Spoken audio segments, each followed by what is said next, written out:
Bonjour, je m'appelle Hélène Thébault et je suis responsable pédagogique du cursus international à l'INSA Architecture d'intérieur et design à Paris. Je m'appelle Barbara Brink. J'enseigne troisième année à l'école à l'INSA Architecture. À l'école, on est très heureux et heureuse de ce partenariat avec Forbeau depuis déjà 3 ans. Et cette année, on a fait ce projet avec Forbeau où les étudiants, on les a donné un bâtiment qu'il fallait réaménager l'intérieur en focalisant sur le sol. Le traitement de la surface au sol qui n'est pas forcément la surface privilégiée, en tout cas celle à laquelle les étudiants pensent en premier lieu dans la conception d'un espace. C'est un exercice, c'est pas que le sol, il faut réfléchir à tous les éléments de l'intérieur du bâtiment. Il y a des liens avec les couleurs, les meubles, l'espace, la façon dont les usagers vont passer d'un espace à l'autre. L'apprentissage qui finalement c'est assez essentiel dans la perception de cet espace et puis dans les usages qui peuvent en découler. On travaille en groupe de 3. De savoir communiquer, de savoir valoriser son projet, justifier ses choix créatifs. Les rendus aujourd'hui étaient très très variés, très riches, très enthousiastes. Que je voulais apprendre et comprendre comment on pouvait arriver à penser un objet et à le fabriquer. Le côté esthétique, c'est aussi le côté améliorer la vie des gens, en fait, rendre la vie des gens plus facile. Devoir me recréer un espace à chaque fois que je déménageais, où cette question de l'architecture d'intérieur et du design se posait beaucoup dans ma vie au quotidien. De voir toutes les possibilités qu'il y avait en différents matériaux. Enfin, on ne savait pas que ça pouvait exister. Je savais déjà qu'il y en avait pas mal, mais autant de différents matériaux, de matériaux recyclables aussi. Tous les produits sont vraiment chouettes.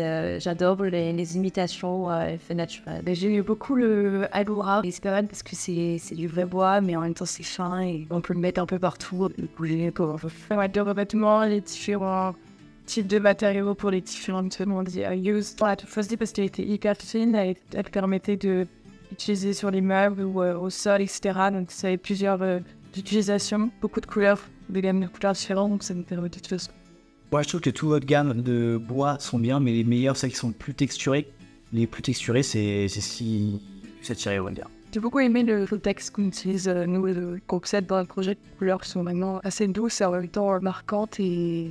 Ouais. Sur lequel j'ai flashé le sol avec des taches de peinture. Je le trouve vraiment super chouette. Ça nous a aidé à vraiment concrétiser ce qu'on voulait faire. Donc c'était pas mal parce qu'en direct on savait qu'il fallait qu'on ait des espaces qui soient connectés, un espace qui soit recyclé. Je trouve ça hyper intéressant comme démarche parce que c'est vrai que je n'avais pas pensé d'utiliser un mot en particulier pour définir l'espace. Ça donne un axe dès le début et ça donne on sait où on va et on sait où...